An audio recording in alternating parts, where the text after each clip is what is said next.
Bom dia a todos. Vamos dar início então ao terceiro painel deste Congresso do Montado e da DEHESA. Hoje vamos falar de modelos de negócio para o sistema montado e vamos ter, no fundo, diferentes olhares sobre o montado ou sobre o modelo de negócio do montado. Vamos ter um olhar mais sobre a produção, sobre os mercados, sobre a indústria e a questão dos consumidores, como é que os consumidores veem os produtos do montado. E eu vou passar já ao primeiro palestrante, que é o engenheiro João Madeira, que é sócio-gerente da Sociedade Agrícola Vargas Madeira. João, 10 minutos.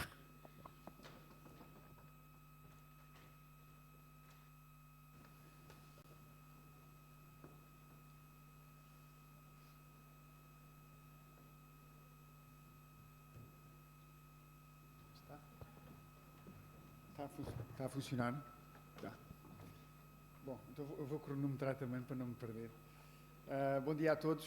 Antes de mais, queria começar por agradecer o convite. E o objetivo, o que eu vou tentar fazer aqui é lançar aqui umas questões para debate. Não vou ser particularmente afirmativo e venho trazer a perspectiva de uma atividade económica no âmbito do montado, que é a produção de ruminantes. Mas antes de irmos ao detalhe dessa atividade económica, temos que visitar um bocadinho a variável que menos controlamos neste processo. E eu não queria estar aqui a dizer coisas repetidas, mas temos que passar por isto. Eu pedia que olhassem para a zona 3 do gráfico. Isto são os dados da Estação Meteorológica de Castro Verde, nos últimos 17 anos hidrológicos. Estamos a trabalhar com uma média de 359 milímetros, com uma tendência decrescente e com a agravante dos 17 anos hidrológicos que estão aqui retratados, 12 estão abaixo daquele limite médio. E na zona 2 do gráfico vemos que não só é pouca, como nos é particularmente desfavorável nos meses em que temos a oportunidade. As 3 oportunidades é a outonada, para a pastagem, é a recarga das reservas de água superficiais e é a oportunidade da produção aproveitar a primavera. Nestes meses, a tendência é marcadamente crescente. Dados de outra estação meteorológica, Val Formoso, Mértola, 80 anos e uma tendência também marcadamente crescente, não só na quantidade de precipitação, mas no número de dias com chuva. Portanto, menos água, mais mal distribuída. Portanto, isto leva-nos a um desafio, produzir nestas condições. Não podemos ver tudo a mudar à nossa volta e continuar a fazer a mesma coisa. E eu vou-vos mostrar aqui uns resultados de uma simulação que se fez noutro âmbito, mas que está mais ou menos adequada a que nós consigamos pensar um bocadinho em cima disto e discutir um bocadinho esta questão da produção de animais sob o montado. Nesta simulação, foi feita após 4 concelhos do sul do Baixo Alentejo, portanto uma realidade completamente diferente desta que vivemos aqui. Eu recordo que nós tivemos o ano passado 400 e poucos milímetros de precipitação, Évora teve 700. Somos 2 realidades diferentes. Construímos uma exploração conceptual, uma exploração modelo, mais ou menos adequada estatisticamente. Portanto, uma exploração, isto é só para analisar tendências, né? para olharmos para os dados em absoluto. Uma exploração com 300 hectares, um trabalhador reforçado à medida que o efetivo ia avançando em termos de números, porque o objetivo era ver a margem bruta do negócio à medida que o número de animais aumentava. Usou-se os ovinos como exemplo. As produções eram borregos, lã e animais de refúgio. A superfície agrícola estava dividida entre a pastagem e a forragem, sendo que tivemos que limitar o modelo a 20% da área total como forragem. Consideramos que os animais ingerem em média 3% do seu peso vivo em termos de matéria seca e aqui sim consideramos 3 níveis de produtividade da pastagem. O nível da bibliografia, que é maioritariamente pré-ano 2000, que são 2.073 kg de matéria seca por hectare e por ano. Consideramos uma coisa a que chamamos situação atual, que já tenta refletir este decréscimo do nível de precipitação, e fomos buscar a média dos mínimos da bibliografia, e depois consideramos uma coisa chamada situação atual agravada, que pretende retratar o que é que vai acontecer se isto continuar a descer desta forma, que fomos agarrar num ponto de amostragem mínimo de um projeto que foi feito na nossa exploração, que foi o Live Adapt, que são 1.270 kg de matéria seca por hectare e por ano. E consideramos também a existência de ajudas, porque as explorações vivem no mundo real, e no mundo real há ajudas que têm caráter estrutural. A ARB, pagamento aos pequenos ruminantes, e um ecorregime, que é a manutenção da pastagem permanente. Portanto, isto é um quadro conceptual. Esta exploração não existe, mas há muitas explorações que se podem rever parcialmente nesta exploração. E, em termos de resultados, o que obtivemos foi uma coisa mais ou menos previsível. Portanto, isto para apontar, será aqui? Está ligado? Parece que não aponta. Bom, não interessa. Portanto, é um quadro com a margem bruta a aumentar, à medida que o número de animais vai aumentando também, atinge um ponto máximo e a partir daí decresce. Esse ponto máximo vai recuando à medida que a situação hídrica se vai agravando. Portanto, no cenário da série histórica, quando chovia, está mais ou menos nas 0,35 cabeças normais por hectare, obtemos a margem bruta máxima. Quando agravamos a situação, passa mais ou menos para os 0,25, e quando agravamos ainda mais, passa para os 0,20. Portanto, há negócio, mas o negócio é cada vez mais apertado e para número de animais progressivamente inferiores. Depois demos ao modelo, ao simulador, a hipótese de, em vez de produzir pastagens em sequeiro, com as produtividades típicas do sequeiro, podia produzir em regadio. E aqui o panorama muda. Muda porque o comportamento degressivo da margem bruta a seguir ao máximo deixa de ser decrescente, ou passa a ser suavemente decrescente. Mas há uma coisa que não muda, que é o nível... Olhem para os dois gráficos da direita. O nível máximo da margem bruta não muda. Portanto, o regadio não traz acréscimo de rendimento, traz a constância na produção e traz a capacidade de manter o rendimento em níveis mais ou menos elevados à medida que se vai aumentando o número de animais.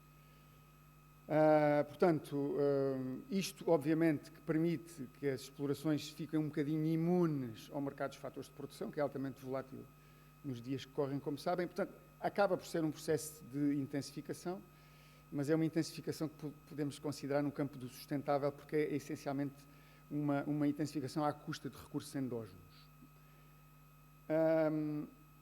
Há, no entanto, um buraco na metodologia anterior.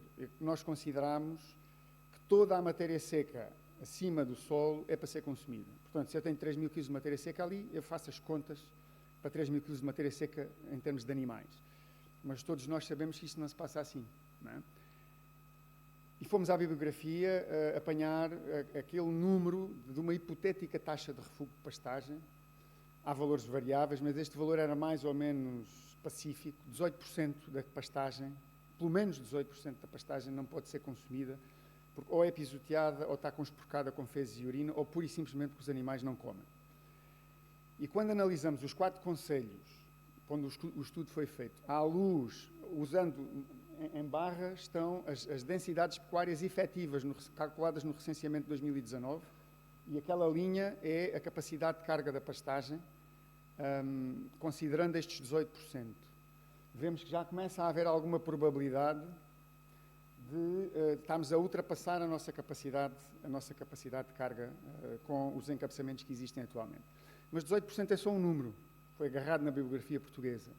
Se formos para o lado lá do Atlântico e olharmos, por exemplo, para o que o Departamento de Agricultura dos Estados Unidos costuma aconselhar, que é um fator, em vez de 18, de 50, ou seja, que da pastagem que temos disponível apenas devemos contar com 50%, ficando os outros 50% para alimentar aquilo que se chama os processos de ecossistema, que depois nos vão dar legitimidade para cobrar, seja através de políticas, seja através de mercados alternativos, as externalidades que estaremos a gerar. Vemos que se usarmos o fator 50, passamos de uma suave probabilidade de ultrapassagem para uma certeza absoluta que estamos a ultrapassar. E isso prejudica-nos principalmente a nossa capacidade de alargar a base de receitas das explorações. E, portanto, como questões a reter e para acabar, temos que ser muito prudentes no dimensionamento dos efetivos, principalmente num quadro hídrico a degradar-se e a degradar-se aceleradamente. Portanto, temos que adequar os animais à pastagem, usando, uma liberalidade de linguagem. Temos que fazer os animais caberem dentro da pastagem. E temos que ter muita prudência quando olhamos para uma pastagem para perceber o que é que dali podemos tirar. Porque não podemos tirar tudo. Caso contrário, estamos a comprometer todo um conjunto de receitas potenciais que podíamos tentar obter. E ficavam por aqui, cumpri escrupulosamente. Muito obrigado.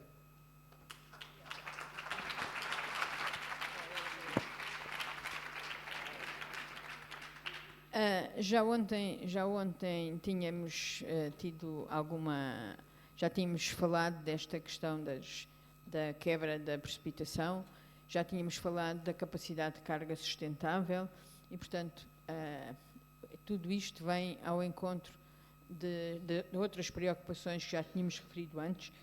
Eu vou agora pedir a Amanda, que é diretora adjunta da Global Nature Foundation, e que nos vai falar de mercados possíveis para os produtos do montado.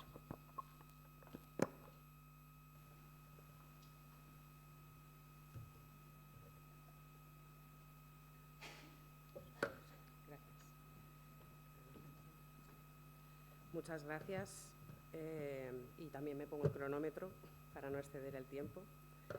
Y sobre lo que yo quiero hablar es sobre el contexto que hay ahora mismo, tanto a nivel público como privado, donde la naturaleza y la biodiversidad empiezan a entrar con fuerza. Vamos a ver algunas ideas. Y sobre todo el trabajo de la Fundación Global Nature, que lo que intentamos es saltar de una escala de explotaciones piloto maravillosas, donde estamos viendo resultados muy buenos, a territorios, porque si no, el reto que tenemos de restaurar nuestra naturaleza, la Fundación al final se dedica a eso, a la conservación, pues no lo vamos a alcanzar. Entonces, en el marco de esa ley de restauración de naturaleza y de todas estas nuevas tendencias que hay también en el sector privado, de empresas que están queriendo financiar esa restauración, necesitamos escalar, ir más allá de explotaciones y de pilotos y de ejemplos demostrativos a territorios completos. Y por último hablaré de ese gran reto que supone si queremos llegar a esa financiación privada, que es medir. Si no conseguimos medir para poder verificar, para tener una trazabilidad de los datos y que sean auditables, no conseguiremos llegar a los bancos de conservación o a los créditos de biodiversidad o como los queramos llamar.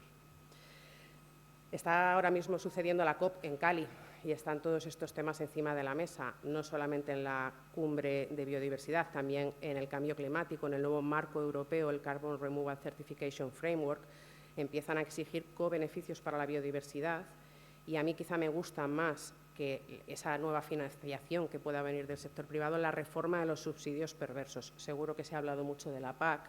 La PAC tiene una incidencia al final en algunos de los objetivos que marca Europa y Europa no ha hecho nada nuevo con la Ley de Restauración de la Naturaleza. Ha paquetizado, digamos, esos objetivos del Green Deal que ya vimos en el momento en que se publicó y están aquí en pantalla. Eran objetivos muy ambiciosos que ahora no todos son lo que inicialmente querían ser, algunos se han ido rebajando, pero en cualquier caso sí que nos pinta un escenario donde lo público cada vez más exige que nos encarguemos de mejorar el estado de la naturaleza, pero no solo en las políticas públicas. También vemos aquí obligaciones que empiezan a afrontar las empresas desde la CSRD, esa nueva directiva de información donde ya hay estándares que nos obligan a reportar como empresa qué estamos haciendo por la biodiversidad, nos dicen qué métricas debemos usar, en qué indicadores debemos dar esa información y eso se suma a la taxonomía, que es otra legislación muy interesante para entender que las empresas tienen que empezar a reportar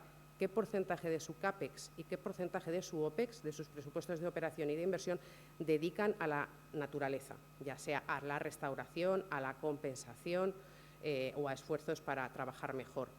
El sector financiero ha creado también un grupo de trabajo, el TNFD, por sus siglas Task Force on Nature Related Disclosure, de nuevo, lo mismo, la Science Based Target Network o los índices bursátiles como el Dow Jones Sustainability Index están exigiendo a las empresas que reporten sobre conceptos como regeneración. Y esto yo creo que es interesante entenderlo si queremos acercarnos a una empresa, igual que nos acercamos pidiendo, ¿no?, la financiación de carbono, la compensación de ese carbono, pues lo podríamos hacer con la naturaleza, pero para eso, como decía, el reto está en medir. Y de nuevo hay comunidades de práctica muy interesantes como las que vemos en pantalla, que además El proyecto Align está trabajando precisamente en alinear lenguajes, porque el problema es que cada uno hablaba un idioma hasta ahora y no nos entendíamos. Las empresas hablaban un idioma, las ONGs hablamos otro, la universidad, la ciencia habla otro y bueno, pues este proyecto está precisamente trabajando en ese sentido. Entonces, antes, y por si se me quedaba sin tiempo, voy al spoiler directamente de las conclusiones de mi presentación. Y es que sí, la restauración es una oportunidad, pero ahora veremos que no es tan fácil porque esto está dividido por objetivos y necesitamos modificar esas políticas y transferir el conocimiento científico al mercado, a los productores, si queremos realmente poder hacer todas esas mediciones tan complicadas que nos exigen en los mercados, ya sean en los créditos de carbono o en los créditos de biodiversidad, y en esas nuevas vías que se están hablando ahora mismo en la COP, que para la Comisión Europea, por ejemplo, se han de agrupar las 3 huellas, la huella de carbono, la de agua y la de biodiversidad, y ya se está trabajando precisamente desde Bruselas, en el marco de esta ley de restauración, en empezar a decir qué metodologías van a aceptar, qué certificaciones o cómo vamos a poder hacer este gran reto que supone la ley de restauración, que nos exige gestionar y medir. Entonces, en el caso de las dehesas y de los montados, y de nuevo yéndome a la ley, me parece interesante porque la ley se basa en que estamos perdiendo las especies comunes. No estamos hablando de las grandes especies, ni de los linces, ni de las águilas imperiales. Precisamente la ley se basa en que los Estados miembros no han cumplido con sus obligaciones de la Red Natura 2000. Básicamente nos limitamos a reportar cómo perdemos biodiversidad cada año de esa supuesta biodiversidad protegida. Y también lo vemos en las iniciativas europeas y nacionales que hay específicas de suelo, que es ese gran desconocido donde está realmente la biodiversidad y que vemos que cada año va a más con el cambio climático, la desertificación y tantos problemas que se suman. Entonces, toda esta situación nos lleva a que perdemos el valor de las dehesas, que vemos que están en declive si perdemos su suelo y si perdemos su biodiversidad. Se han juntado una tormenta perfecta, ¿no? La PAC, el modelo que no es rentable, ese cambio climático y entonces necesitamos cambiar la fórmula que estamos utilizando y la Fundación en ese sentido se puso a trabajar en dehesas hace 31 años, tenemos una dehesa en propiedad. Extraigo aquí los hábitats que en España se ha hecho ya una primera identificación de qué nos exige esta ley de restauración. Si nos fijamos en la categoría de pastizales y de otros hábitats pastorales, son hasta 42.000 kilómetros cuadrados. Nos obligan a restaurar lo que está en no buena condición y lo que está en condición desconocida. Eso suma un porcentaje muy grande. En España, en general, estamos hablando del 20% de la superficie del territorio nacional. Eso es lo que tenemos que restaurar según esta ley. Y en el caso de las dehesas, de nuevo, para España, en el hábitat 6310, esa es la obligación que supone ahora mismo esta ley. Hablamos de 13 de los 31 que hay de hábitats de interés comunitario que dependen de hacer un pastoreo extensivo y es lo que nosotros entendemos que es la herramienta para gestionar y para alcanzar esos objetivos. La Fundación trabaja en pastoreos, en dehesas extremeñas, también en otras regiones de España. Esta es la dehesa El Baldío, donde venimos trabajando desde hace años en implementar diferentes técnicas para entenderlas, documentarlas y poder comunicar, trasladar a políticas públicas y a políticas privadas. Nuestro rol es crear alianzas, hacer de catalizador. Al final nosotros no dependemos de esa dehesa para vivir. Esa dehesa es un espacio demostrativo donde poder aplicar todas estas metodologías. Se suman allí muchísimos proyectos, en 10 minutos no podía contarlos todos. Entonces, nuestra estrategia es, lo que vemos en pantalla, conservar esos hábitats a través del pastoreo, entender cómo eso se puede llevar al precio, al consumidor, al mercado y escalar, como decía al principio. Algunos de esos proyectos, concretamente Naturaleza Pastoreada, buscamos a las ovejas verdes del rebaño, ese es nuestro lema, y está trabajando en documentar todo lo que la ciencia ya ha publicado, está en la página web del proyecto, sobre las dehesas, sobre los montados, todo lo que nos evidencia este mensaje que estamos dando. También tenemos un proyecto que se llama InvestSoil, de investigación de carbono en suelos, en esa dehesa, o el proyecto de pastores por naturaleza, financiado por la industria del lujo, por Kering, esa industria de Bottega Veneta, Stella McCartney, Gucci y Saint Laurent. A ellos les está interesando el cuero regenerativo, la carne regenerativa, ya hay mucha gente trabajando en todo esto, pero para eso entendemos que es fundamental hacer esto, posicionar el mensaje, evitar que se nos extingan los últimos pastores, que es lo que estamos perdiendo ahora mismo, y crear esas alianzas con el mercado, aparte de comunicar. Comunicar creemos que es súper importante para conseguir eso, escalar y transferir a las políticas. Ahí tenemos ejemplos de diferentes campañas y, por último, este proyecto, Wetlands for Climate, ha ensayado esto de cómo creo yo un crédito de carbono basado en la restauración de la naturaleza. En este caso han sido restauración de humedales. Hemos estado 4 años y hemos comprendido cuán difícil es. El crédito sale a 480 € la hectárea. Es decir, la biodiversidad sale cara, no es carbono. Por último, y porque voy apurada de tiempo, estos son ejemplos de algunos de los mecanismos que hay de financiación privada y que ahora mismo, como digo antes, estaban muy mal vistos. Incluso en el Ministerio te decían, no nos interesa poner esto encima de la mesa, ahora ya todos estamos ahí. Y en el mercado existe una tendencia, me he pasado un minuto, lo siento, ahora mismo estamos trabajando también con industria agroalimentaria que está en esta jugada, está en la jugada de medir para poder financiar también a sus productores y a sus cadenas de proveedores con este concepto de la regeneración. Ahí tenemos datos extraídos de Wikipedia, nosotros trabajamos con algunas de estas industrias y créanme, es cierto, los créditos de biodiversidad están a la vuelta de muy poco tiempo y son una gran oportunidad. Para ello, tenemos que aprender a regenerar nuestros suelos y tenemos que conseguir que tengan las personas los conocimientos para poder manejar correctamente el ganado, la tecnología, collares virtuales, vallados virtuales y tantas ideas que tenemos encima de la mesa, pero que hay que poder capacitar, que es el último proyecto que emprendemos, que empezamos en enero y en esa jugada estamos. Muchas gracias.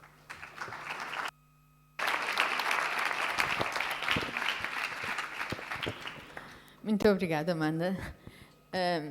Uma perspectiva muito interessante da necessidade que nós temos de conhecimento para mudar a nossa maneira de olhar para o negócio, para o modelo de negócio do montado. E agora vou passar à Paula, que nos vai falar na perspectiva dos consumidores. Qual é a perspectiva dos consumidores?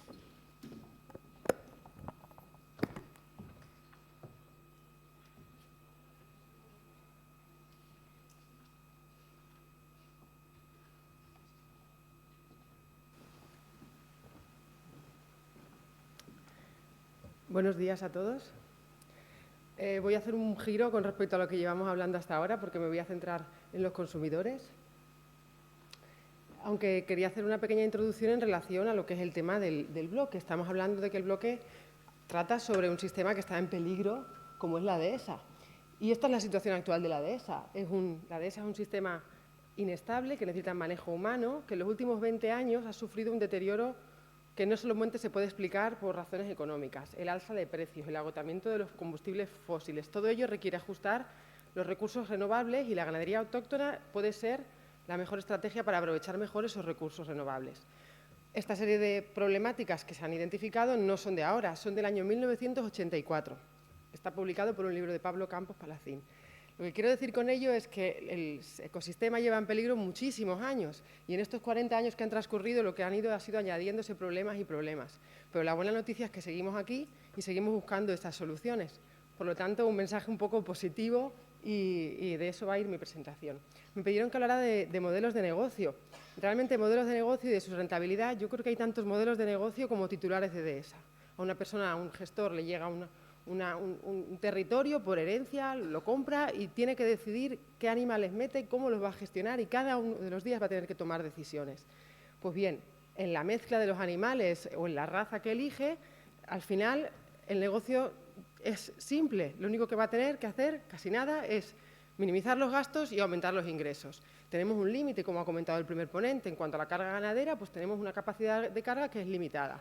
O, por ejemplo, podemos aumentar los ingresos. Estaba comentando antes Amanda pues, que están los créditos de carbono, créditos de biodiversidad que se están poniendo encima de la mesa. Yo voy a intentar ir por otro lado. La propuesta de valorización de los productos de la dehesa, lo que el mercado va a acabar pagando. Entonces voy a hacer un giro y vamos a pensar en los consumidores que son los que al final van a tener que comprar esos productos.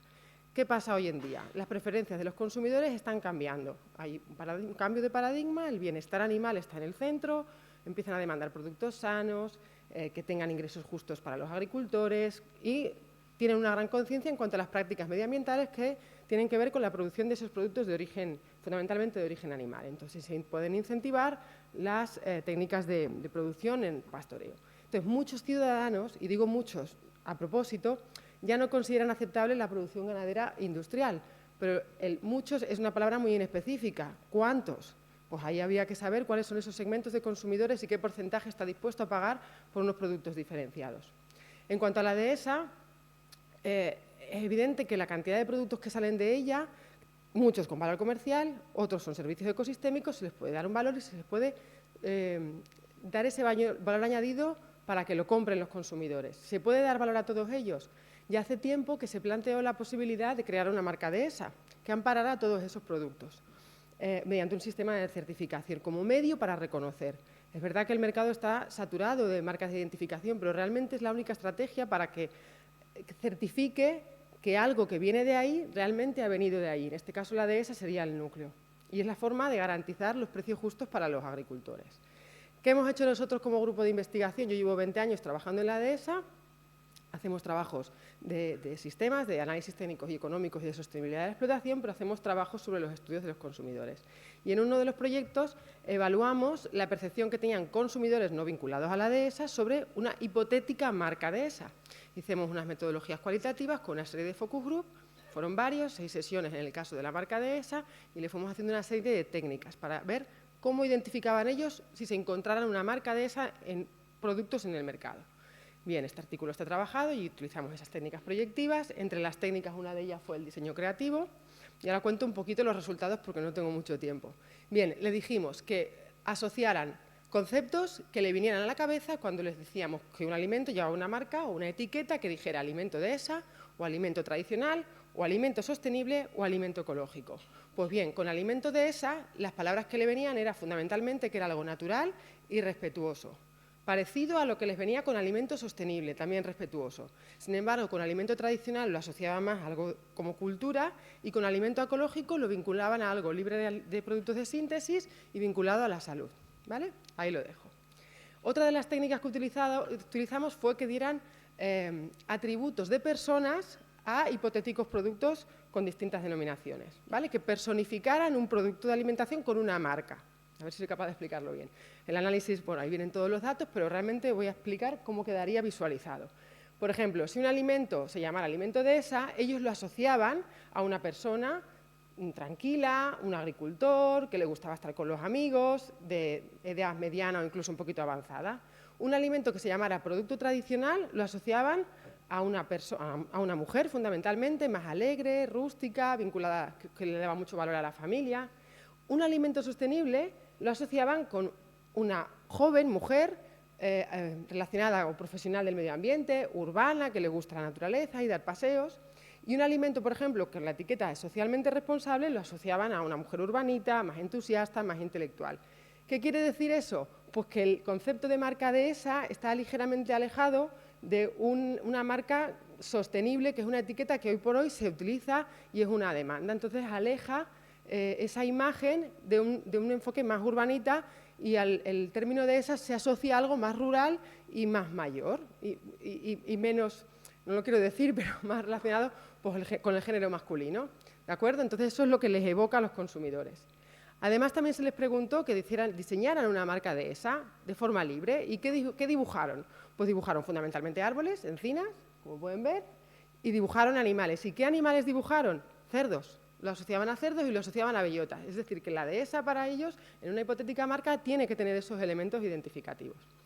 Bueno, el proyecto la tarea tenía bastante más actividades, pero voy a seguir contando otra experiencia que también tuvimos. Está claro que el cerdo pivota sobre lo que es la marca dehesa, es indisoluble, y la mejor forma de ayudar a los productores que mantienen el medio ambiente claramente es comprar sus productos. Y utilizar la palabra dehesa, un producto que claramente lo utiliza, es el cerdo ibérico. Es más, de los estudios que hemos hecho sobre ellos, nos hemos centrado en ver cómo los consumidores valoran la norma de calidad del ibérico. La norma de calidad realmente regula el uso de la palabra dehesa, ¿de acuerdo? Y gracias al etiquetado de los 4 colores, nos permite identificar en el producto final, que es el que mayor valor tiene, jamones y derivados, todo lo que son los distintos sistemas de producción. Muy importante saber qué es lo que hay en el mercado. Esta diapositiva creo que es bastante interesante. En el mercado solamente el 20% de los jamones que hay, solamente el 20%, ¿de acuerdo?, son etiqueta roja y negra. Eso significa que son de la dehesa, que son animales criados y producidos en la dehesa, mientras que el resto del porcentaje, verde puede que sí, puede que no tiene por qué tener esa identificación, mientras que la etiqueta blanca no está vinculada. Pero ojo, con la carne fresca, que también está regulada con la norma de calidad, solamente el 7% es de etiqueta negra, digamos, y el resto, hay un porcentaje muy alto, cerca del 70%, que está sin identificar. Es decir, que está saliendo producto que puede venir de la dehesa y el consumidor no lo sabe, porque no está obligado a etiquetarlo con la denominación. ¿Qué demandan los consumidores de jamón o de productos del ibérico? Yo creo que ya demandan hoy en día, esa imagen no sé si se ve, es que el animal desaparezca, o sea, que salga directamente la bellota del jamón. Están alejándose de esa maquinita que lo que hace es transformar el producto vegetal en el producto de origen animal. Hicimos un estudio con consumidores en toda España y le preguntábamos que eligieran distintos tipos de jamón en función de la etiqueta que tenían, ¿vale? Y le preguntamos por varios atributos, etiquetas de certificación de calidad. ¿Y qué pasó? Voy a ir directamente a los resultados porque tengo muy poquito tiempo. Pues bien, cuando compraban un jamón, en la decisión de compra, el 29% de la decisión es en base al precio. Eso es algo esperado. En un experimento de elección, lo normal es que el precio juegue un papel fundamental. El segundo criterio de elección era la etiqueta, que fuera la etiqueta de norma, que era lo que realmente le da información sobre el sistema de producción y la raza del animal, si estaba en la dehesa o no estaba en la dehesa. Y ahora veremos cuánto valoran cada una de las etiquetas. Pero ojo, el 20% del proceso de decisión de compra tenía que ver con una etiqueta de calidad, es decir, que estuviera certificado en ecológico, con una etiqueta de huella de carbono, con una etiqueta de bienestar animal o con una etiqueta de denominación de origen. Solo el 9% valoraron en su proceso de decisión de compra que tuviera una etiqueta con un código QR que permitiera identificar el origen del producto. Y en el mismo porcentaje ponían atención al lugar de origen geográfico, no del lugar de la explotación, de ese jamón. Pues bien, traducido en euros, lo que observamos es que, y la buena noticia, es que están dispuestos a pagar 13 euros más por kilo porque el jamón sea de etiqueta negra, de la dehesa, y 7 euros más por kilo con respecto al precio base, que sería uno que no tiene nada que ver con la dehesa, por ese kilo de jamón. Pero ojo, en el caso de la etiqueta de certificación de calidad, el valor más alto económico que están dispuestos a pagar es por la etiqueta de bienestar animal. Y en segundo lugar, la etiqueta de ecológico. Tened en cuenta que esta encuesta se hizo en toda España, distribuyendo a los consumidores, fueron 1.500 consumidores, o sea que es una encuesta muy representativa, distribuidos en zonas de alto consumo de jamón o de productos derivados del ibérico, zonas de medio consumo y zonas de bajo consumo. Y en las zonas de bajo consumo de jamón ibérico es donde mayores diferencias se vieron y mayores valoraciones se dieron en las etiquetas de bienestar animal y de producción ecológico. Y solamente de denominación de origen estaban dispuestos a un 4. Y otra noticia, en el caso de la etiqueta de huella de carbono, estaban muy poco dispuestos a pagar, solo 3,81 euros por kilo de jamón. Eso significa, o nosotros lo interpretamos, que en aquel momento realmente no era algo conocido o familiar o que dieran valor cuando compran un jamón. Y ya por último, otro de los trabajos que hicimos fue con la carne fresca y no tengo tiempo para desarrollarlo en detalle, pero esto lo que hicimos fue una segmentación de consumidores. Vieron cuántos consumidores había de cada tipo en función de su hábito de consumo y compra de carne fresca de ibérico, que hasta la fecha no había ningún trabajo. ¿Los segmentos cómo quedaron? Bueno, hay un segmento que digamos que está en torno al 36% de los consumidores que están desmotivados y que les da igual, no van a dar ese valor a que la carne sea de ibérico o que esté certificada, por resumir. Pero la buena noticia es que hay un 46% de consumidores que los denominamos innovadores pro consumo de carne ibérica, que son jóvenes, urbanos, de renta media y de zonas de consumo alto, que sí que están dispuestos a darle ese valor. Y luego hay un 16% que son consumidores tradicionales que ya lo consumen y que realmente dan ese valor y que no serían nuestro target para convencer porque ya están convencidos. En definitiva, son bastantes los trabajos de consumidores que hay. Yo animo a todos los que estén interesados en el tema que se pongan en contacto conmigo, que podemos hablar y profundizar, pero como no tengo mucho tiempo de entrar en las conclusiones, sí que me gustaría dejar una muy clara. Y es que para que la percepción de la dehesa sea más favorable, evidentemente las políticas públicas y de promoción de los productos es fundamental. Evidentemente hay que pagar los servicios de ecosistemas, pero la formación de los consumidores es fundamental. Y esta imagen debería aparecer después, no sé si todos la ven. ¿Ven ahí los nenes en el cole? Pues cuando hablo de la formación de los consumidores, me refiero a empezar desde muy chiquititos, porque vamos tarde. Cuando empiecen a formarse ya tienen las ideas creadas. Y conocer Dehesa o los sistemas de producción y los sistemas de producción animal no está en los currículos escolares. Por ahí creo que deberían ir las siguientes investigaciones. Muchas gracias a todos.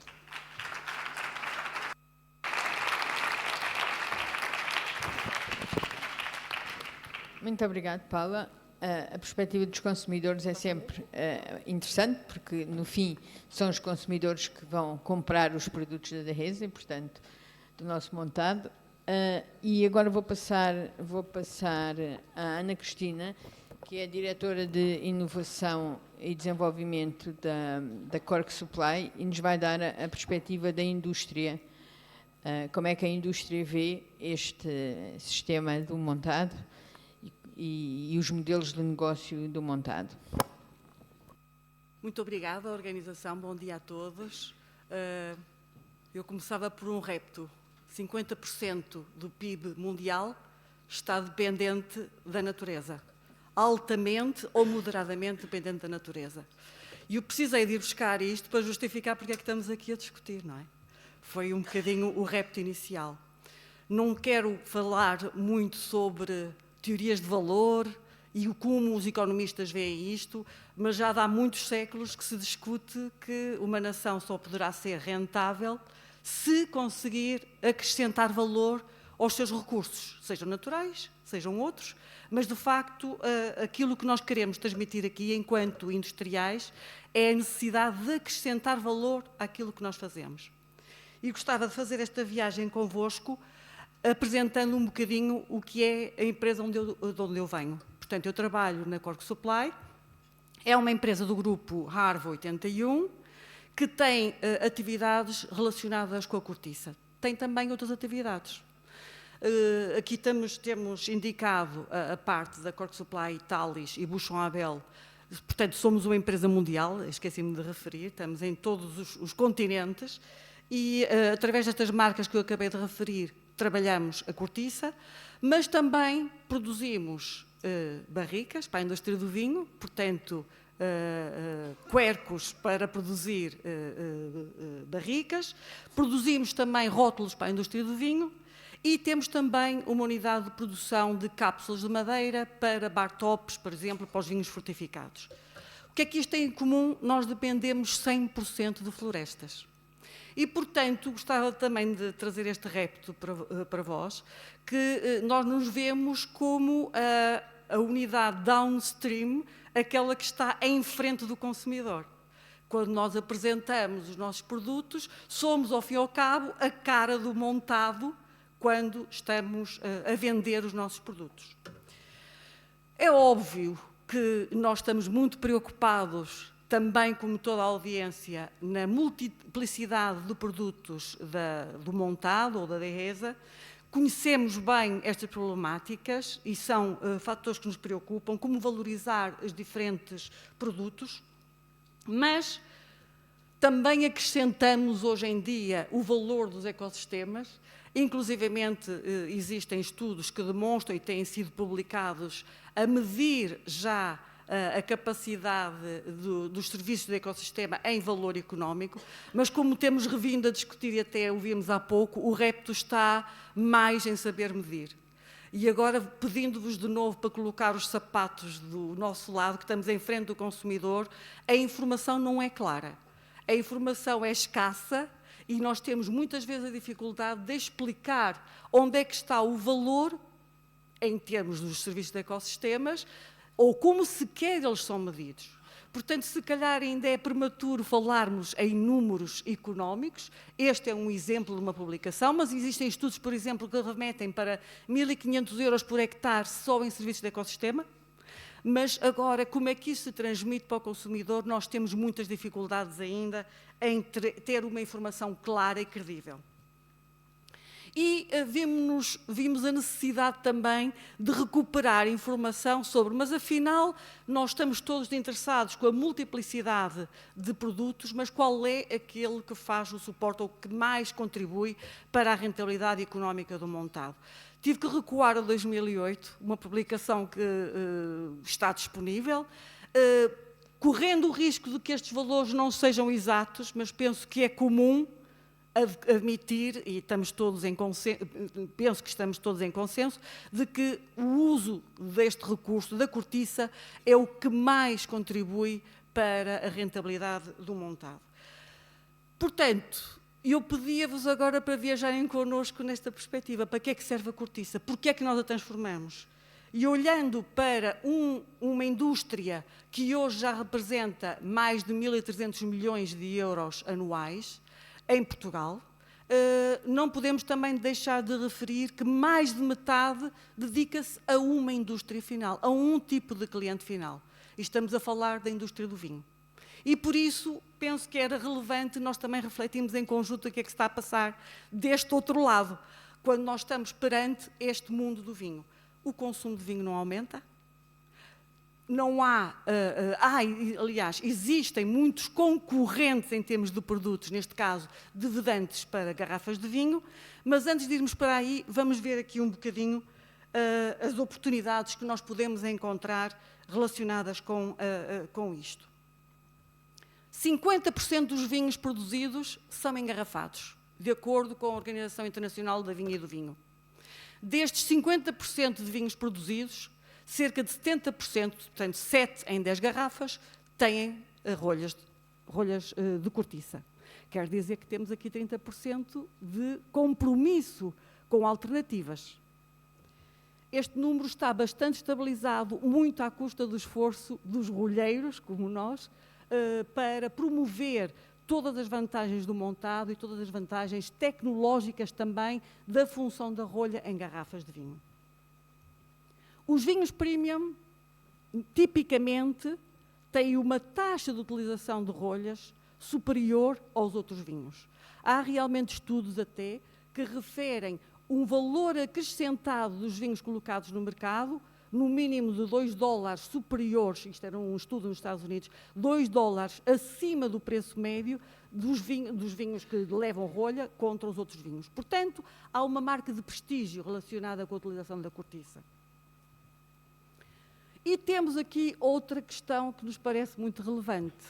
O prestígio dos vinhos que utilizam rolhas estão perfeitamente alinhados também com as tendências de mercado. Há pouco também falámos sobre o que é que as novas gerações procuram e, de facto, nós vemos nos últimos anos um crescimento, não somos nós rolheiros, todo o mundo vê um crescimento. O único mercado que cresce é o mercado de luxo, o mercado premium. É o único mercado que está em crescimento. E isto provavelmente com algum impacto dos momentos de pandemia que vivemos, mas continua a ser aquilo que é mais procurado e aquilo que tem mais potencial de crescimento. Portanto, temos aqui uma oportunidade de associar o premium, e o premium foi referido há pouco também, o que é que o montado nos traz? Traz-nos uma marca possível de termos maior potencial de venda, e temos também o lado ambiental, da proteção, da sustentabilidade, que para nós é também fundamental. Em 10 anos, o nosso setor de transformação da cortiça aumentou quase 50%. Alguma coisa estamos a fazer bem. E, portanto, esta mensagem é que nós gostávamos de transmitir-vos, que, apesar de tudo, nós vemos ameaças. Nós temos menos acesso à matéria-prima, vemos em ciclos de 9 anos, através das nossas equipas de compras, menos 15% de cortiça disponível, e isto também associado à qualidade. Em Espanha as coisas parecem estar mais ou menos estabilizadas. Este é o outro panorama que nós vemos, que refletem aquilo que está dito e mencionado durante estas últimas comunicações. Nós vemos um pouco rejuvenescimento, vemos o envelhecimento do montado, e isto compromete não só a disponibilidade da matéria-prima, mas, sobretudo, a qualidade.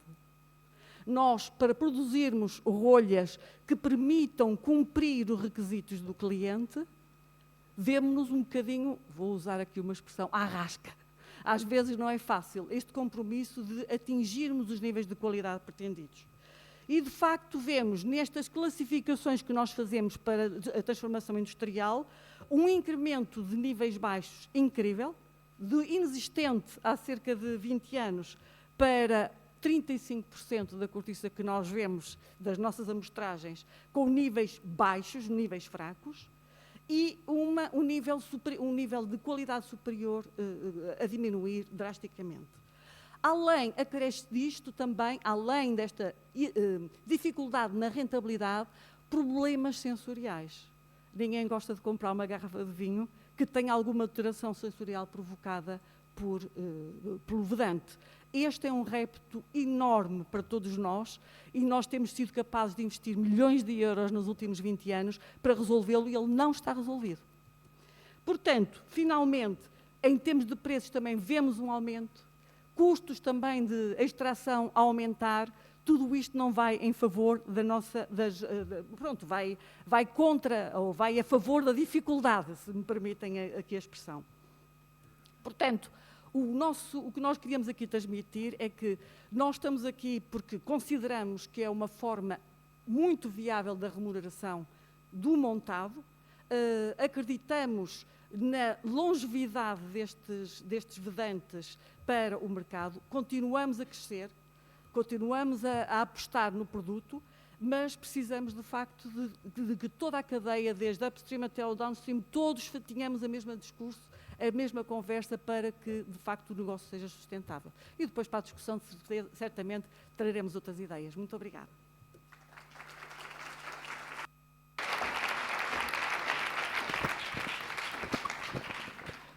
Muito obrigado, Ana. A perspectiva da indústria e como é que a indústria, no fundo, vê também a sustentabilidade do montado e todas as preocupações que nós falamos nestes 2 dias têm um impacto depois na indústria. Isso é uma perspectiva interessante. Eu vou abrir agora o debate e pôr, enfim, do vosso lado, se querem pôr alguma questão a algum dos palestrantes.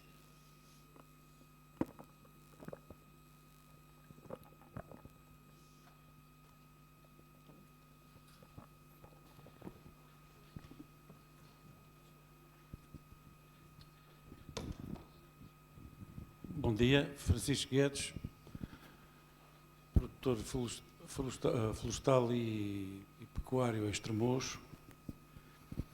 Vinha fazer uma pergunta mais à parte de cortiça, que era, nós hoje em dia, para fazer a primeira comunhão, temos de ter um curso, para nos casarmos temos de ter um curso, para guiarmos um carro temos de ter um curso, para transportarmos animais temos de ter um curso. Para tirar a cortiça, qualquer indigente lá aparece e não há. Para quando é que a indústria, por mais que a gente peça, procure, não há. Eu não estou a dizer que os tiradores de cortiça estão mal formados ou são más pessoas.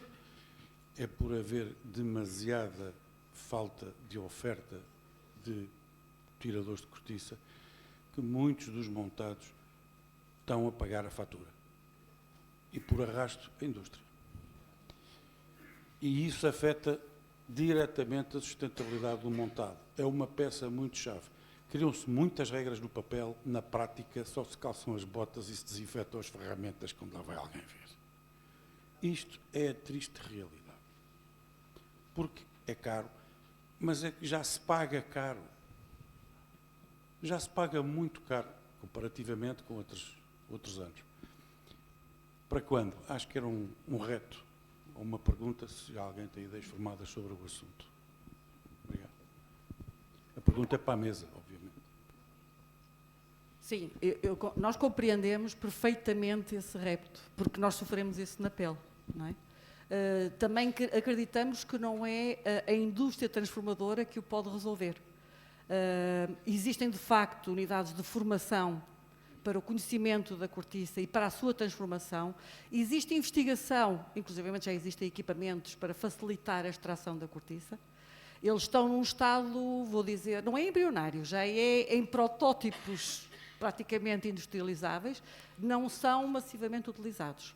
Mas acreditamos que é por essa via que isto vai ser possível.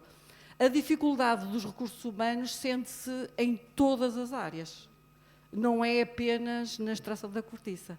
Inclusivamente na transformação, nós vemos hoje em dia muita dificuldade em encontrar técnicos competentes. Não sei se isso é transversal em Espanha como em Portugal, mas é dificílimo encontrar técnicos competentes para o campo, para a transformação, para o conhecimento, porque é muito conhecimento empírico também, da cortiça em si, e são anos de formação. Agora, não tenho solução, não sei a pergunta era para quando? Eu penso que está a acontecer. Agora, quando é que isto vai ser massivamente utilizado? É impossível prever. Não sou capaz de dizer, se calhar até no público alguém mais terá a informação mais precisa do que eu.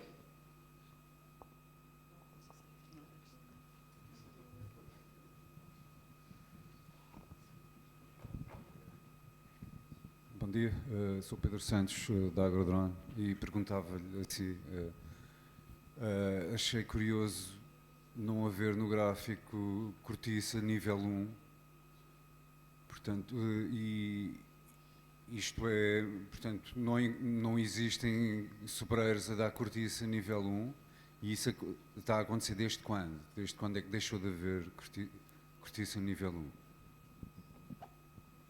Eu depois vou pedir ajuda aqui ao meu colega das compras, que hoje é Frederico, mas posso comentar. Existe cortiça nível 1. É residual. Portanto, nós compensamos com um bocadinho, incluir. A forma de classificar tem sido um bocadinho adaptada às necessidades. Portanto, o nível 1 puro que nós usávamos há 20 anos deixou de existir. Mas existe, pontualmente, é residual. Portanto, em vez de focarmos nessa classificação, alargamos um pouquinho mais nível 1, nível 2, para as nossas previsões de produtividade. Basicamente é para isso que serve esta classificação. Se depois o Frederico quiser intervir para fazer mais alguma explicação, mas vemos, sobretudo a mensagem é que se vê a piorar. Vê-se nitidamente a piorar. Claro que há também aqui um outro paradigma e que eu acho que isso também é fruto da capacidade de regeneração da própria indústria. Hoje em dia, nós temos as rolhas 100% naturais, não é? A rolha natural de corte de cortiça, e temos 2/3, na proporção 1/3 naturais, 2/3 de rolhas técnicas, que são produzidas para o aproveitamento das classes mais baixas e também para as sobras, digamos, da cortiça natural. Portanto, houve um esforço também de adaptação da própria indústria para rentabilizar toda a matéria-prima. Isso foi algo que não tivemos tempo de explorar ali, mas eu penso que, como na transformação, nós conseguimos demonstrar aos nossos clientes a utilização 360 da matéria-prima. Nós não temos desperdícios precisamente por causa disso. Portanto, de um lado, a valorização da matéria-prima é feita de uma forma um pouco diferente, porque há muito mais pedidos de rolhas técnicas, ou rolhas tecnológicas, se quiserem, face às rolhas naturais, e, por outro lado, também é uma forma de compensarmos a perda de qualidade maior. Agora, quem paga a conta é a cortiça natural.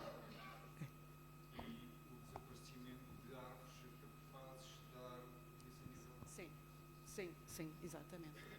Provavelmente está ligado também com exatamente, é o sistema de deterioração. Nós vemos, por exemplo, outro dia estava a falar com o Frederico mesmo, nós vemos, por exemplo, muito pouca cortiça virgem a sair. Isto é um indicador que há muito poucas aves jovens. Devia haver mais cortiça virgem. Nós não a usamos, mas devia haver.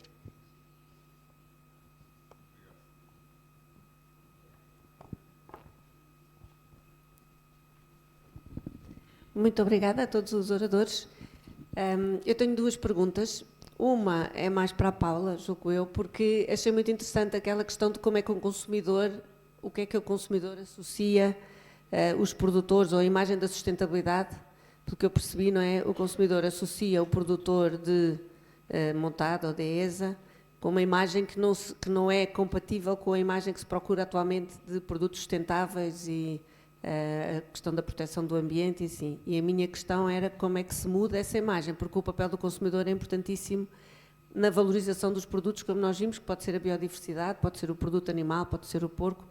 Portanto, como é que se pode fazer essa transformação para que o consumidor associe Montado e DESA realmente a inovação para a sustentabilidade? Essa é uma pergunta.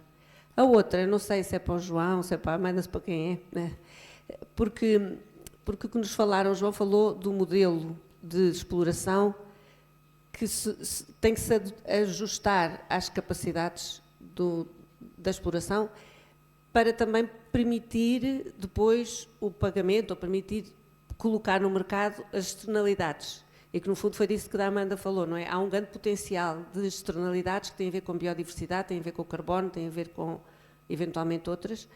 Mas, muitas vezes, o produtor é levado a um modelo de maior intensificação da produção pecuária que não se coaduna com isso. Portanto, a minha pergunta, e ontem falámos brevemente de instrumentos de política, e a minha questão é, nós sabemos que os instrumentos de política são muito importantes, o mercado é uma parte, mas a outra parte, nesta realidade do Montado e da DESA, é o apoio da política pública, é que instrumentos de política é que nós precisaríamos de ter para conseguir facilitar que o produtor possa beneficiar destas externalidades. Não sei se perceberam bem a questão, não é? Porque há instrumentos de política pública que continuam a manter, quer dizer, o quadro que temos é este quadro de declínio e desaparecimento das árvores e, portanto, perda de valor de biodiversidade, perda de valor de créditos de carbono, perda de valor do mercado da cortiça.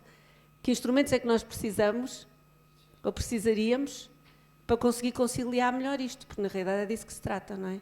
Conseguimos valorizar este lado de conservação de serviços de ecossistemas. Obrigada.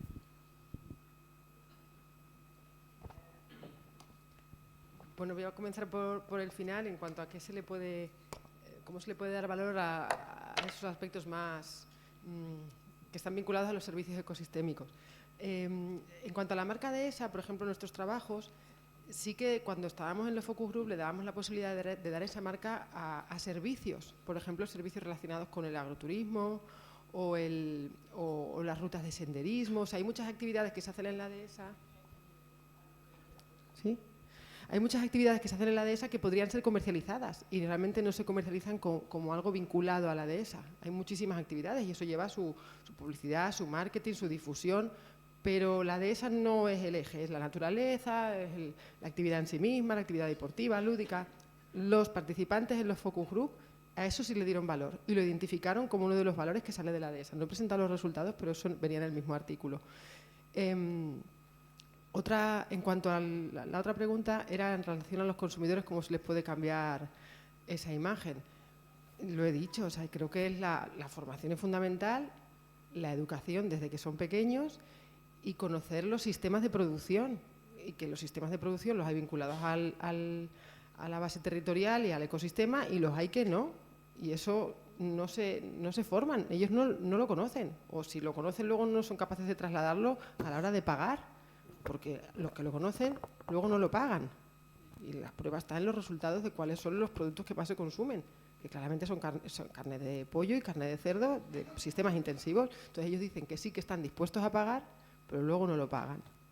Solamente hay un segmento que sí lo paga, que son los segmentos pequeños que están, como ponía ahí, por ejemplo, con el caso de la carne de cerdo, que es el 17%, que son consumidores habituales, porque sí lo pagan.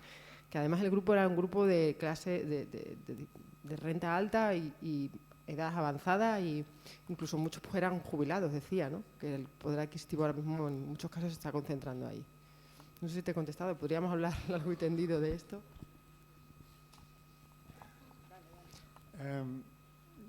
Relativamente a políticas, isto é um assunto que dava para outro congresso. Eu não sei, não consigo responder assim o que instrumentos é que precisamos. Precisamos é de alterar os que temos. Essa parece-me uma conclusão mais ou menos obrigatória, porque temos, a Amanda publicou ali uma coisa que me chamou a atenção, que era pagamentos perversos ou prejudiciais, já não me lembro se o termo era perverso ou prejudicial. E nós, de facto, temos dentro do PEPAC, com a melhor das intenções, temos medidas de política que induzem irracionalidade. Ou melhor, que criam um quadro de racionalidade alternativo e empurram as pessoas para aí, que são os pagamentos ligados, entre outros. Não é? Que se um agente económico tem uma ajuda que lhe paga proporcionalmente e sem limites o número de unidades produtivas que ele tenderá a aumentá-las até ao limite máximo E num quadro de instabilidade climática como o que temos, o limite máximo é rebentado com uma frequência muito, muito grande. Depois temos outros travões que podiam existir nas políticas, e as políticas é só uma forma de remunerar este tipo de coisas. Não é? Podemos ir aos mercados alternativos, que estão, como se demonstrou aqui, estão em grande crescente e têm um potencial muito grande. Mas temos, dentro do instrumento de política fundamental, que é o PEPAC, temos uma forma de adequar ou de tentar adequar a carga pecuária às disponibilidades, que é um indicador, talvez o mais pobre dos indicadores, que é a densidade pecuária, não é? O número de animais por hectare. E que, no caso português, em Espanha não sei como é que é, mas no caso português é igual para todo o país. É 1,5 cabeças anuais por hectare. Uma vaca e meia. 10 ovelhas, mais ou menos. E não só o indicador é curto, do ponto de vista do alcance, como esta falta de regionalização prejudica ainda mais. E depois temos outra questão ainda, que esta incide um bocadinho, não tanto sobre os aspectos produtivos diretos, mas e no montado é particularmente relevante, que é a forma como os nossos instrumentos de política lidam com a presença de vegetação arbustiva nas parcelas, mato, não é? Que, enfim, com todas as relativizações que foram sendo introduzidas, na verdade, o que aquilo acaba por significar na cabeça dos agricultores que têm que tomar decisões anualmente é: eu tenho mato, vou acabar com ele. E acabo com ele como? Da forma mais barata, que é mobilizando. E nós sabemos os efeitos que a mobilização do solo tem sobre o solo em si, em abstrato, mas principalmente num quadro de montado. Talvez também por isso, e eu metendo aqui a foice em seara alheia, relativamente aos sobreiros que não dão cortiça de nível 1, se calhar eventualmente temos que pensar também que a situação hídrica, aquilo que eu mostrei não é só em Castra Verde, é genericamente para o país todo, inclusivamente nas zonas de maior pluviosidade, mas também para os maus tratos que nós infligimos ao solo do sobrecoberto, que pode de alguma forma contribuir para reduzir o potencial produtivo das árvores, seja azinheiras, seja sobreiras, e se calhar reflete-se na qualidade da cortiça. Yo creo que ya hay muchos ejemplos de este tipo de agroambientales o de ayudas PAC en otros países, no en España ni en Portugal, que han demostrado que se puede pagar por esas externalidades, que son los instrumentos basados en resultados. En Irlanda tienen un ejemplo muy bueno de utilizar al animal como gestor de un pasto, precisamente, y si aparece esa orquídea, lo estás haciendo bien. Me da igual cómo lo hayas hecho. Entonces, si utilizásemos este tipo de instrumentos, que en Bruselas de nuevo acaban de hacer un taller muy interesados, porque claro, la deriva que vamos viendo es que las agroambientales, tal y como están diseñadas y tal y como está el PEPAC, no funciona. Y luego, en la otra parte que he comentado, a mí me parece muy interesante que la industria, ya sea la del lujo, en el caso del cuero o de la lana, empiece a integrar estas consideraciones en su precio y que nos hagan la pregunta de cuánto tengo que pagar por el servicio ecosistémico regeneración. Esto ya nos lo han preguntado. La dificultad está en medirlo. En cuánto pago específicamente en el cuero, que es algo que a día de hoy ni siquiera se paga al ganadero. El ganadero a veces paga cuando va a matadero para que le gestionen ese residuo. Entonces, estamos haciendo todo ese tipo de estudios de entender cómo y en qué punto de la cadena, que es muy larga, desde que ese animal entra a matadero, sale el cuero, ese cuero va se sala, de ahí va a otro que lo compra, de ahí a otro que lo transforma. Entonces, estamos trabajando con esa industria intentando entender dónde y cuánto, a quién se le debe pagar, incentivar para que acopie ese cuero regenerativo, y podemos hacer el mismo ejemplo para otros productos, como estamos trabajando en el caso de Nestlé. Han empezado con materias primas muy básicas, tomates en la Vega del Guadiana, fue nuestro primer proyecto hace 10 años, pero a día de hoy ellos están invirtiendo 13 millones de francos suizos anuales que pagan por hacer buenas prácticas de conservación de biodiversidad. Ellos ya han calculado y en algún momento llegarán a otros no tan fáciles. Claro, el producto fresco que luego se transforma es más fácil, creo. pero para mí la solución está en que cambiemos la forma en la que remuneramos precisamente esas buenas prácticas en las dehesas o en las estepas, porque al final hablamos de la dehesa que tiene sus propios problemas, pero hay otros hábitats tradicionales que también dependen del manejo y del ganado y de cómo lo hagamos, y hay que poder medir con un resultado. A mí me gusta porque no te tienes que poner a tomar muestras de suelo y demás, y si no te sale muy caro. Eu acabei por me esquecer um bocadinho, o assunto é tão vasto das políticas que me esqueci desta questão dos pagamentos por resultados, que também queria falar. Nós em Portugal temos um pagamento por resultados, ainda em forma de projeto piloto, projeto não, mas em forma de piloto, e que me parece, respondendo à primeira parte da sua pergunta, que talvez seja, isto foi abordado aqui ontem, eu tenho uma opinião pessoalmente diferente. Eu acho que nós temos que nos comprometer com resultados, porque é a forma que temos de contrariar uma coisa que acontece com muita frequência, que é termos que ler relatórios do Tribunal de Contas Europeu a dar o dinheiro aplicado nas agroambientais como mal gasto.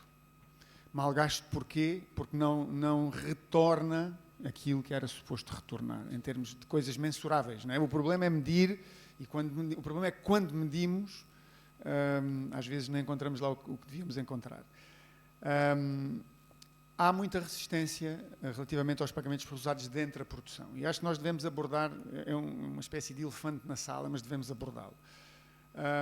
E eventualmente equacionarmos a hipótese não do modelo puro, ou eventualmente para certas circunstâncias sim, mas eu vejo com alguma bondade a abordagem no modelo híbrido, em que há uma dimensão basal que é por práticas, que permite aos agricultores, de alguma forma, permite-lhes aplacar aquela resistência inicial de terem o risco de não serem financiados de todo, e depois um top-up, penso que a Isabel falou disso ontem, nessa forma, uma ajuda top-up, essa sim vinculada aos resultados que se possam obter. Eu parece-me que é a forma que nós temos de dar resposta à sociedade. Que é que, na verdade, quem paga a PAC paga pouco, ou seja, o orçamento da política agrícola é uma fração ínfima da riqueza gerada na comunidade, mas alguém paga. E quem paga quer escrutinar, quer auditar o que paga. E parece-me, de facto, que, por um lado, permite-nos fazer, de alguma forma, a ponte com essa sociedade que nos tem que entender para continuar disponível a pagar e obter os resultados. Não é? Portanto, parece um ovo de Colombo, mas vamos lá atrás dele. Acho que é a forma que temos de ir. Há mais três perguntas. Eu vou deixar estas três perguntas e depois vou fechar o debate. Maria, aqui esta senhora aqui à frente, depois ali e depois lá em cima. Buenos días. Perdón. Buenos días, mi nombre es Cristina Sierra, vivo en Santa Olalla del Cala, soy ingeniero técnico agrícola, ganadera y formadora. Y digo todo esto porque en relación con lo que has dicho, he ido al Instituto de Santa Olalla, que es una zona de dehesa, ¿vale? Pura y dura. Y los niños que viven allí no saben lo que es una dehesa. Se lo he tenido que decir yo. Había 30, 40 niños en la clase y tan solo 2, 3 eran capaces de definírmela medianamente bien. Primero, eso, el desconocimiento. Segundo, consumidores hay, pero ¿dónde están? O sea, me refiero, ¿están en nuestra zona? Porque si están en nuestra zona, como comentaba yo con él ayer, perfecto, kilómetro cero, soberanía alimentaria. Pero si están en el norte de España, Alemania, ¿de qué me sirve? El primero que tiene que estar preocupado es el que vive en nuestro entorno, creo yo. Y tercero, la trazabilidad que estáis comentando de tener esa piel, esa lana que llega hasta un sitio en concreto. Yo personalmente he sacrificado un animal para coger la piel y la cabeza. Bueno, me ha dolido la cabeza a mí por coger esa piel, porque no hay taxidermistas en toda Andalucía que tengan la documentación necesaria para hacerlo. Mataderos hay 1 de vacuno. Sala de despiece ecológico no hay que te haga maquila. O sea, está muy bien, o sea, perfecto. Yo encantada de hacer ganadería regenerativa y de todo lo que se me viene por la cabeza, pero la realidad es que es muy difícil hacerlo todo. Y si ya hablamos de nivel económico, apaga y vámonos. Y por último, de corcho, yo sí he hecho el plan de calas este año y tengo un 40% entre refugio y clase 5, no digo más. Pregunta, ahí la dejo. Inversiones en instalaciones, mejoras, no sé, bueno, ahí yo os pongo mi opinión. Bueno, yo puedo contestar porque has comentado lo primero, lo de la formación y los niños. Tienes toda la razón, pero del medio rural y ya del medio urbano ni te cuento. Cuando en investigación dicen que tenemos que hacer equipos multidisciplinares, nosotros que somos muy disciplinados nos hemos puesto a ello y hacemos equipos de trabajo con economistas, con ambientólogos, con ingenieros, veterinarios, pero creo que yo nunca he hecho un proyecto de investigación con educación o con profesores de instituto o con profesores de colegio. Jamás se me ha ocurrido, sí se me ha ocurrido, pero no lo he hecho, porque no encuentro el foro en el que hacer un trabajo en el que realmente investiguemos qué se forma. Yo miro los libros de mis hijos y veo los contenidos y claramente veo que trabajan en esos temas y los tienen. Pero sé que aunque los contenidos están en los libros, los profesores que lo imparten no están formados en ello. Los profesores, la mayoría son biólogos y no dejan de ser profesores que no tienen formación específica en lo que son los sistemas de producción en profundidad. Entonces, creo que la investigación tiene que ir por ahí. Realmente, ¿qué se está dando? Porque creo que en los centros educativos es donde tiene que trabajarse, fundamentalmente, porque las familias hacen su papel, pero cada familia transmite sus propios valores. Entonces, hay que dejar eso en manos de la educación. Entonces, yo creo que la investigación tiene que ir por ahí. ¿Qué están dando y cómo lo están dando? Y formar a los que están formando a los futuros consumidores. Si no, no va a cambiar nada. Tú has hablado de todos los frentes que tienes abiertos, pero yo creo que es que eso es así, porque es que la dehesa tiene todos los frentes y en todos tienes que ir trabajando para maximizar el beneficio y minimizar los gastos. O sea, no tiene más. Y cada logro es un efecto sumatorio y son pequeños logros que hacen que en el cómputo total tengas una rentabilidad, y eso es a base de muchísimo trabajo y muchísima formación. La formación no solamente está en los niños pequeños, sino también creo que lo que habéis contado. Estabais hablando de que todo hay que monitorizarlo, contabilizarlo, registrarlo, evaluarlo. En realidad eso no lo puede hacer el ganadero. No puede hacerlo el ganadero, ni siquiera el gestor. Necesita de servicios de muchas personas para que puedan hacer ese trabajo. Entonces ahí están toda la formación que tienen que hacer específicamente desde muchas instituciones, y yo represento a la universidad y creo que es una de ellas, y entonces necesitamos formar a esas personas. Ahora bien, ¿es un sector atractivo en el que atraer a gente para que se forme? Creo que no. ¿Por qué? Porque tampoco tiene una buena imagen. Lo mismo que piensan del producto dehesa con el señor mayor que trabaja en el campo, piensan de estudiar agronomía. Esto, pues, si voy a trabajar en el campo, digo, no, tú no vas a trabajar en el campo, no vas a ser capataz ni ganadero ni agricultor. Vas a ser un técnico súper especializado en el tema que te vayas a formar y que vayas a certificar, ayudar, registrar, en lo que sea. Y eso tampoco se está haciendo. ¿Quiénes son de nuevo los que tienen que formar sobre el sector de trabajo técnico y muy específico? Lo mismo.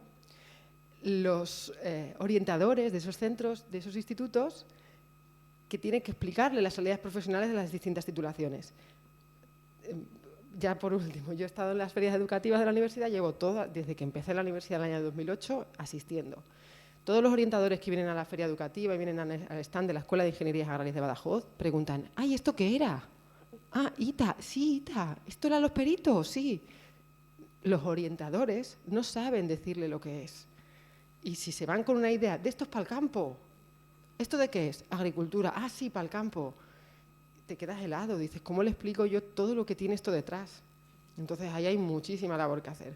Entonces, está muy bien que nos centremos en el campo, pero hay que ir a lo que viene, si no, no vamos a cambiar con fuerza.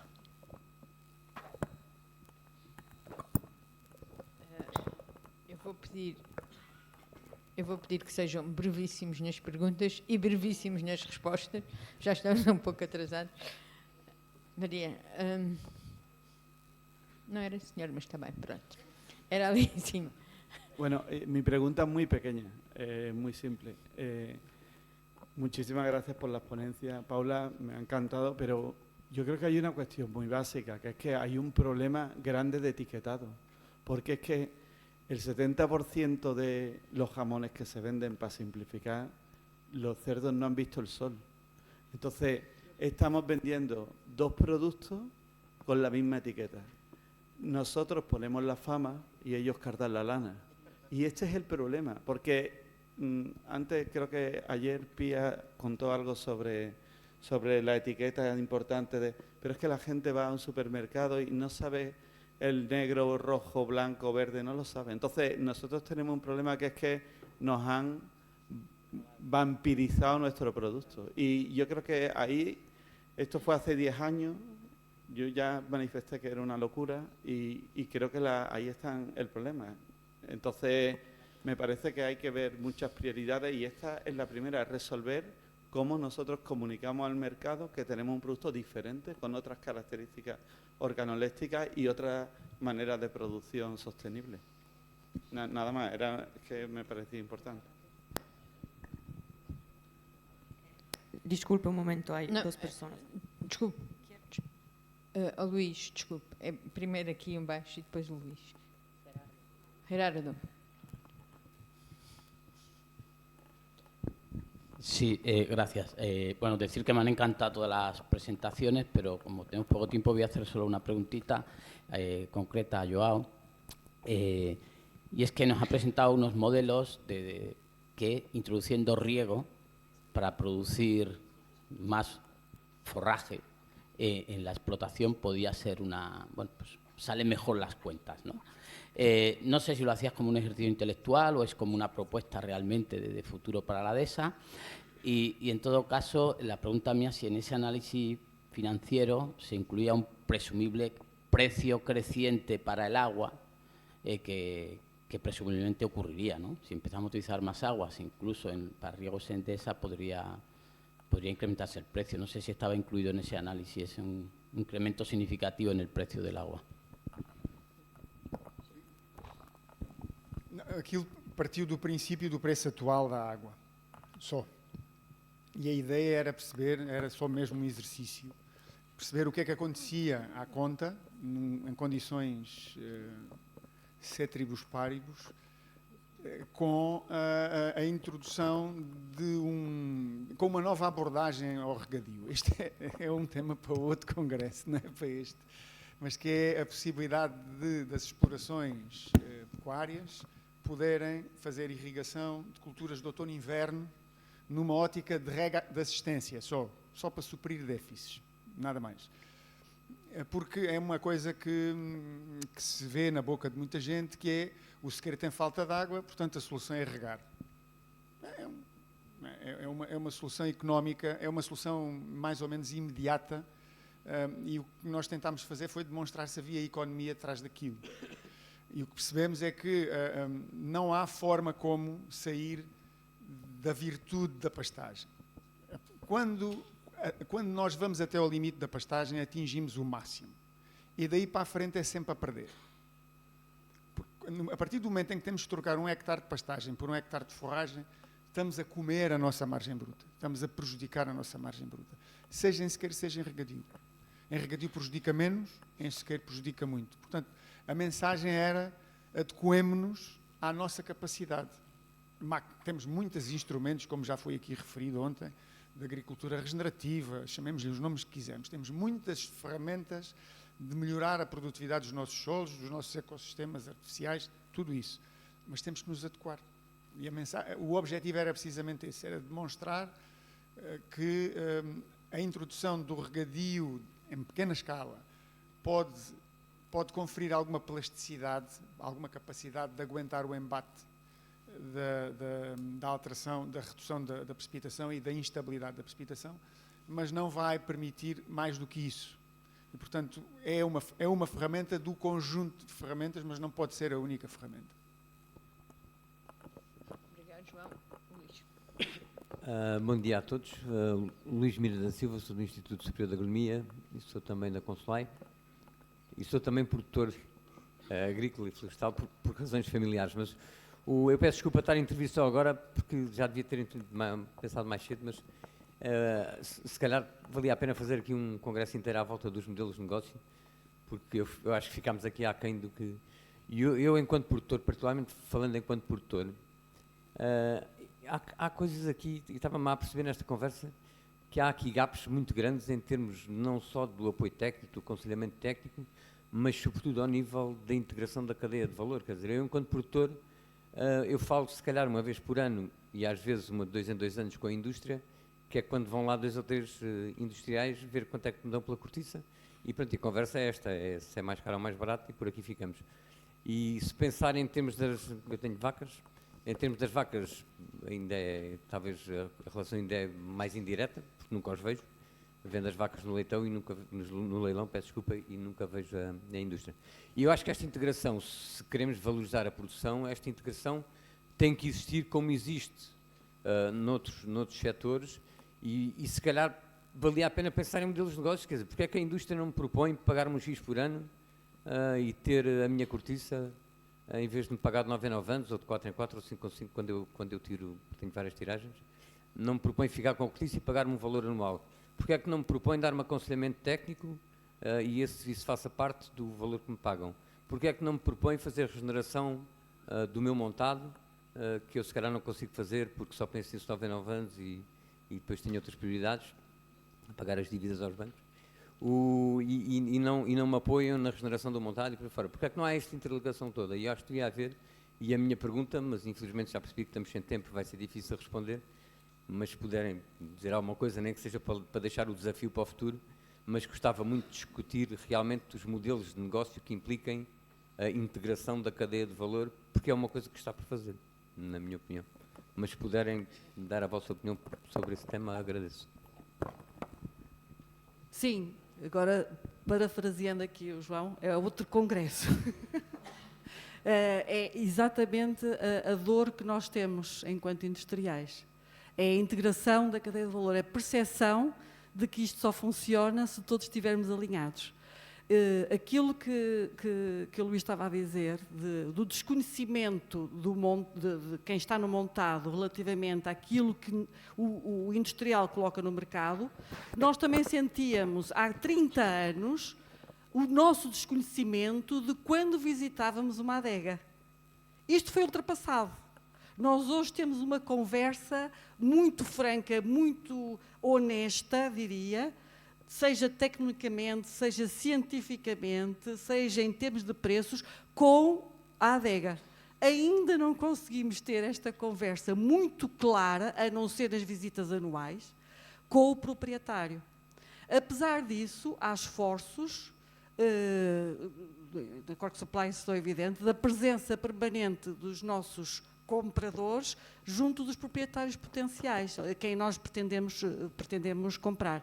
É verdade que muitas vezes discutimos internamente porque é que não fazemos algo como fazem no eucaliptal, por exemplo, ou na produção de madeira, em que realmente há uma partilha mais forte. Penso que há muito trabalho para fazer aí, aliás, temos a certeza que há muito trabalho para fazer aí. A parte do aconselhamento técnico é fundamental e quando terminei há pouco a apresentação, houve uma coisa que eu não consegui transmitir, achei que não consegui transmitir, é que nós não podemos pensar no montado sem indicadores industriais. Nós falamos tudo e é muito importante a regeneração, a qualidade dos solos, claro, porque isso vai permitir a qualidade da cortiça, mas tem que haver indicadores também do lado da indústria. E quando falo isto, queria também dar aqui outra dimensão. Ouvi com muita atenção e gostei imenso da apresentação da Paula, foi muito elucidativa para mim, mas nós estamos a falar a escalas diferentes, estamos a falar da visualização num espaço territorial de uma península contra um espaço territorial que é o mundo. Há aqui coisas muito diversas, nós não estamos a falar da mesma escala. E, portanto, é mesmo importante nós termos indicadores industriais que permitam valorizar de uma forma clara e honesta, honesta no sentido de correta, valorizar a matéria-prima. Não temos solução, mas estamos totalmente disponíveis para discutir com mais detalhe.